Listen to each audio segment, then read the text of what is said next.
Hi, I'm Todd, and this is Church Audio Training Lesson 2. We're going to take a look at relationships today. I've said in the last video that I take the approach in sound to let the acoustics do the work and then supplement where I need to.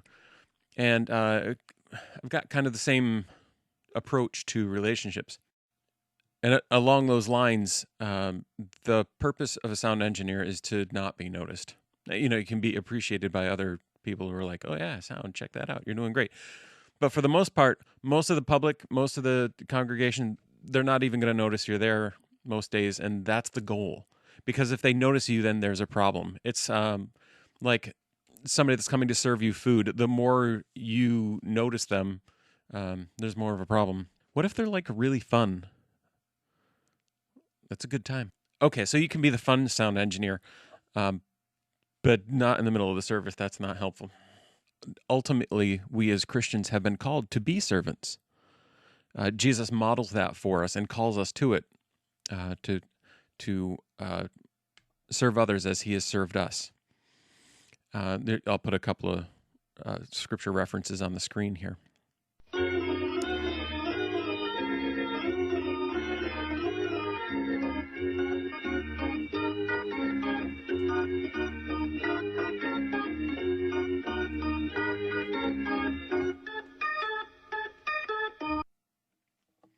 Yeah, there's really nowhere in Scripture where Jesus says to one person, "You know what? You've served enough. You're good. Just hang out, chill, let people serve you." What about Mary and Martha? You get the point. And so, with this approach of being a servant, with this approach of getting out of the way, that's what we're going to look at. We're going to look at 3 different groups that we are going to serve in this way. So without any further ado, let's get started. In no particular order, group number 1, the congregation. Now, to understand our role with the congregation, I need to kind of redefine 2 words. If you look them up in Webster's, it's different, so don't look them up in Webster's. But here we go. I'm going to define the word hearing. Hearing is the passive reception of audio information into the brain. It means that we have nothing to do with this in most cases.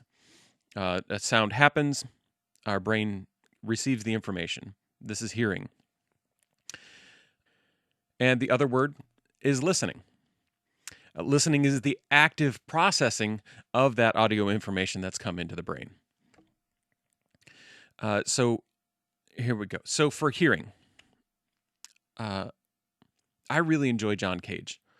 He's a 20th century classical composer. Whatever. He's a 20th century composer,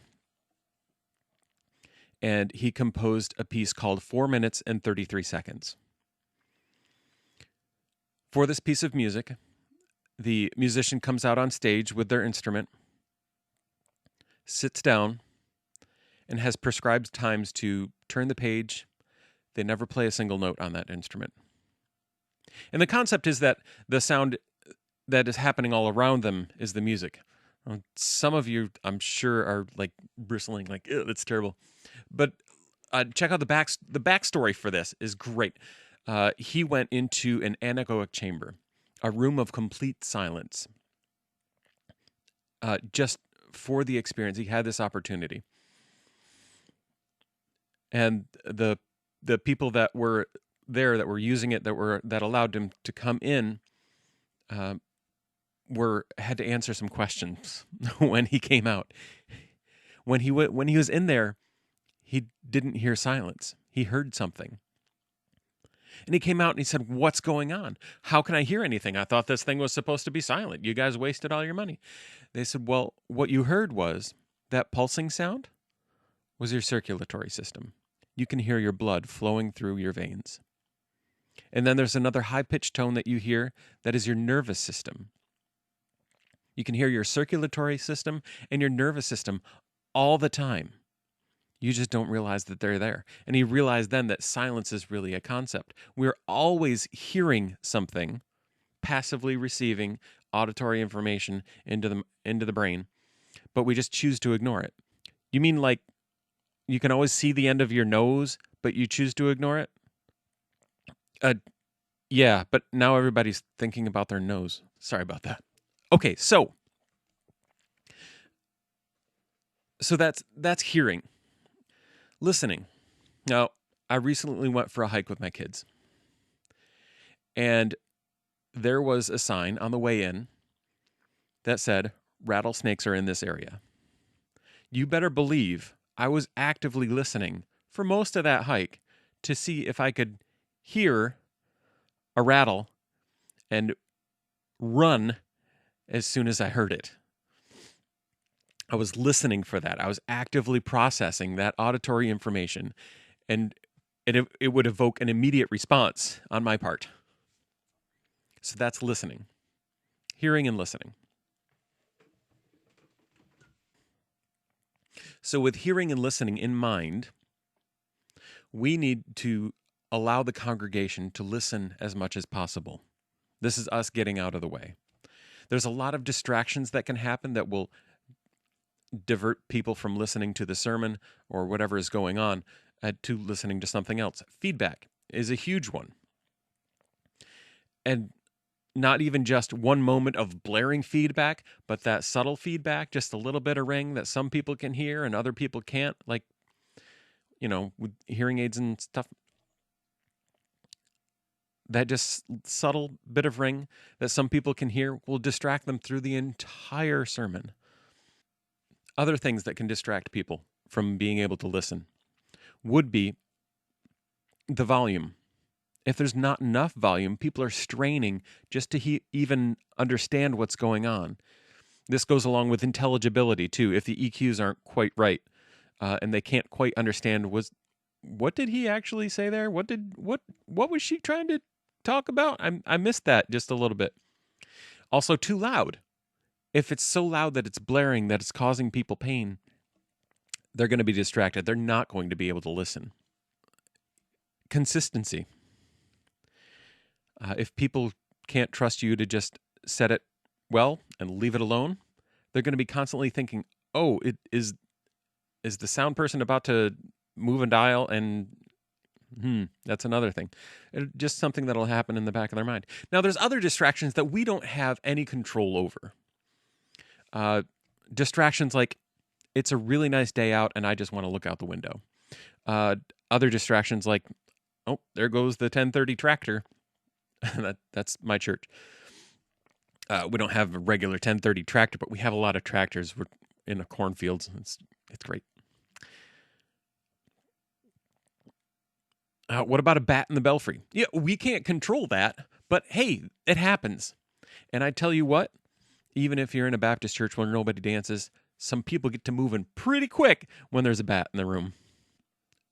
So what do? How do we help people listen? Well, we learn how to do what we do well and consistently. Hey, look, you're in the right place. You're learning. That's a great step. Another thing is consistent gear. You can see I don't have a lot of fancy gear. I don't have the budget for it. But the gear that I have, I make sure that it is working and working well. We'll get into recommendations as to, some good brands, some to stay away from, things like that. We'll get into that later. But consistency of gear, so it's not going to break down. And building trust. And this one is the hardest one to do. It takes a lot of serving. It takes a lot of compassion. And it takes patience. So get into it, dig into it for the long haul. When you build up trust between yourself and those that you are serving, it pays off in spades. All right, group number 2, the preacher, the person who is presenting the word. This can be priest, father, and the brethren. I believe it's just who's appointed to speak that day or who's ordained by God to speak that day. You get the point. Do the brethren even have sound systems? Our primary goal with the preacher is to allow them to focus on what they have to say that day and what God would have them say that day. Their sensitivity to the Spirit can be easily distracted or quenched by are goofing up. You know, no pressure. This is something that takes a while to establish, especially if you've already been someplace and you've been kind of fumbling along and they're used to having to cover for you.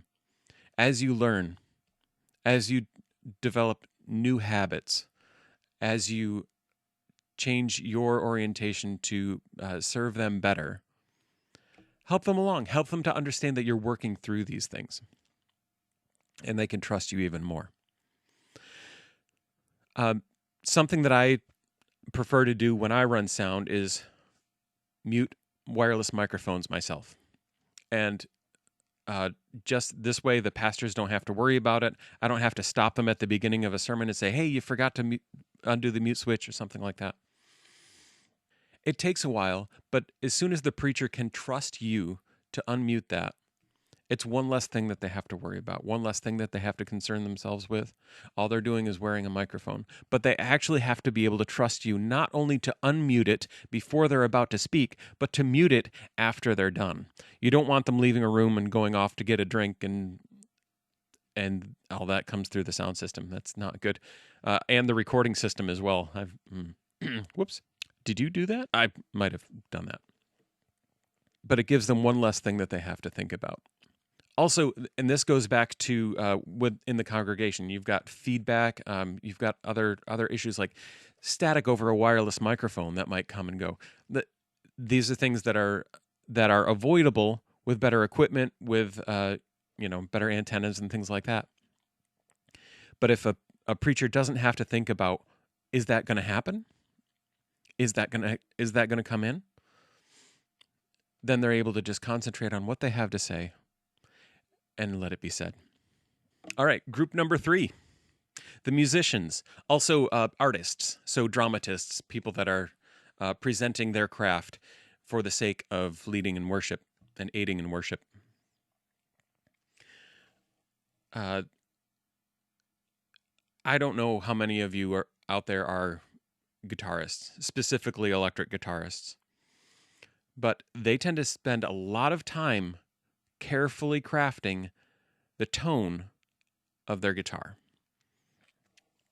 And if they can't trust you to recreate that tone accurately through the sound system, already there's going to be a barrier. And this is the case not only for guitarists, but this is the case for keyboardists. As a vocalist myself, I need to be able to trust the sound engineer to accurately recreate my voice. I need to be able to trust the sound engineer to recreate my voice as I present it, as I sing it. Essentially, we're being handed a piece of artwork. Consider like someone has made a sculpture and they're putting it in your hands. They need to trust you not to drop it. They need to trust you to put it in a place where it's going to be seen well, lit well. We are not here to change the music that the musicians are playing. We are here to accurately amplify it. I've said this to quite a few people. They say, "Oh, you made us sound great today." And I say, I didn't make you sound great. I just made you sound louder. And that's the truth. I'm not here to change the way things sound. I'm here to just make them louder so that everybody can hear them. And doing that well, they're able to play better. The band can concentrate. They can pick up on each other's little cues of, hey, we're going to do a fill here, but it's just a little nod or a wink or whatever. And they're not thinking about, man, I really can't hear myself in the monitor today. I don't know what is going on. Did he change that? They've got to be able to trust you in this. They've got to be able to trust you to turn on the effects when the effects need to be on and turn them off when they need to be off.